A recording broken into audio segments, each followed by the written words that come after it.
So I'm currently in like the aftershock phase where I'm able to think more clearly about the experience finally. And I guess I'm just like starting to enter integration zone. And like sometimes when I think about the experience and just life generally, there's this feeling that like everything is super weird.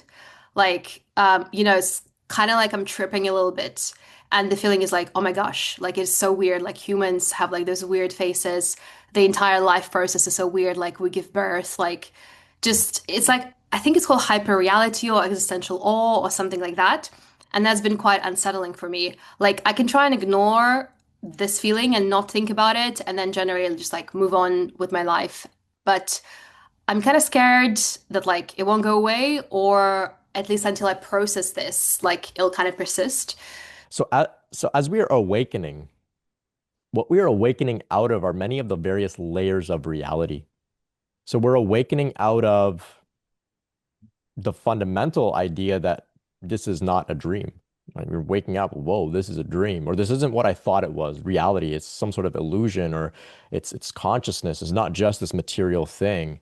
And so that's one level of awakening. Whoa, what I thought was going on here actually isn't what's going on here. Then we awaken out of, our culture, the society. We awaken out of our family of origin in a sense. We recognize I'm actually been conditioned by my family. There's like some part of me that's unconditioned by this. Then finally we go down and down to the layers. We awaken about we awaken out of the illusion of the ego being a separate sense of self. So along the way, these awakenings are going to happen on all of these levels, and they can happen in various different orders as well. It doesn't happen all at once. This is why some people will use the term awakening or they'll use the term woke when they're talking about political ideas. They're saying, I'm woke. I'm not falling for this BS in their perspective, right? So they're awakened out of that level to some degree, right? Or they'll say, I'm awake to the propaganda of politics or something, or I'm awake to capitalism. They've awoken out of that level, right? So that's one level. So there's, of course, that level of finally, awakening out of the illusion of separation overall. So along the way, we'll have these other themes where we wake up and we recognize like even time, like what the heck is a calendar? What is Thursday? Like, what is this? So we look at it and it's kind of eerie, it's uncomfortable. All of this time I thought Thursday was a real thing, and now I'm realizing Thursday is just a concept made up. So we're awakening out of like the calendar, even waking out of that. Um, you know, I remember a friend of mine talking about a very similar theme. He watched his dad go to the kitchen and grab like food, and he's like, "Look at this guy's like an animal. Like he's like just eating. Like why are we eating?" Like all of these concepts begin to sort of fall away, and you have to reconsider them in some way, and it can be very uncomfortable. I think Matt Kahn describes having an experience in the store. He's shopping for clothes. He has some significant awakening experience in the store, and then he's holding the clothes, and he's like, "How did I get here? And why am I holding cloth?" So even the concept of it being a shirt dissolved, and it was just a cloth. So these are all concepts that we make up, right? So then even the concept of the thoughts in your head being a character, that's no different than the way that we pick up a cloth and call it a shirt. We take the clump of thoughts in our head and call it me.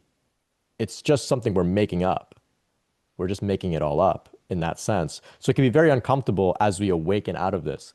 Then what happens is we return and we say, of course, yeah, I mean, you don't just wear cloth, you wear a shirt, right? We need Thursday because that's how we, make appointments and meet with people because that's necessary.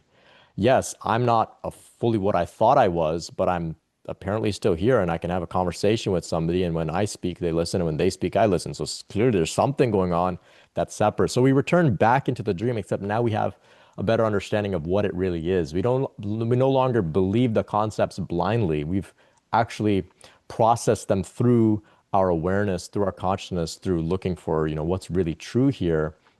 And so it's not that we dismiss all of this as if it's meaningless. Certain things, sure, right? Maybe you thought the clothes that you wear really defined you, and you realize that's something that actually doesn't. So you awaken out of that. Maybe you just wear whatever, that's fine. But maybe you continue to wear nice clothes just cause, but you don't take it to be who you are or take it to be so important.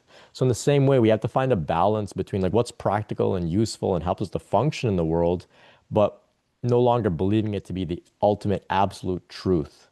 So that's the difference. And it's a bit of an uncomfortable phase here as we reprocess reality through what we've known. Because, yeah, we can wake up, but we're not going to go anywhere. You're waking up in the dream, but you're still here, right? So some people feel like they'll wake up and they'll like, ascend off the planet into like, the astral realm or something. No, you're still here. Your body's still here. Reality's still here, right? I think it was Ram Dass that said, you can know that your consciousness, but that doesn't mean that you should forget your zip code, right? So that's a great way of putting it. Everything is here and now. Okay, everything is here, but still we need to divide the country up into zip codes so we can send mail and everything functions. We can't just be like, oh, where do you live? Here. That doesn't make sense, right? You can know you live here, but then there's a part of you that also knows you have a zip code. So we're reprocessing everything. It takes some time. It takes some time, but this is a phase that we go through during integration and whatnot. And not everybody has to go through it in such an extreme, obvious way. Just a little glimpse here and there can happen. But you'll just remember to breathe, remember to keep your feet on the ground, remember your body, because your body doesn't really get caught up in all these concepts. Your body's like, real or not, I still have to eat, I still have to sleep, I still have to go to the bathroom. So that will keep you grounded, just taking care of the body as the mind processes all of this. It's a complete and total paradigm shift. It takes some time, but you'll see on the other side, you hold all the concepts much more loosely, and it's a lot more, it's liberating. It's liberating because right now, for most people, the concepts are holding them. They're a slave to these concepts. They're a slave to Thursday and the calendar and whatnot. But we can just hold them a little bit looser and use them, but not be used by them in such a big way. So that's what reduces suffering. Thank you. And so just double check, you don't think I should do something specific to integrate this besides just grounding and just letting the time pass and it will kind of naturally settle down and stop being so cosmic for me? Yes, yes. Just pay attention to the body, just general self-care. And you can also contemplate what this means and know that you're not meant to like put it this way, you don't have to change the way anything is going on in your life. This can be an entirely internal shift that takes place, and yet you still operate, and somebody who knows you from before may not notice a change. So what that means is like you can still operate using the calendar and dressing the same way and all of this stuff, but the shift happened inside. Because what happens is sometimes people have this experience and they think, oh no, I need to root my entire life in order to live in alignment with what I've just seen. Not necessarily. Certain themes, sure.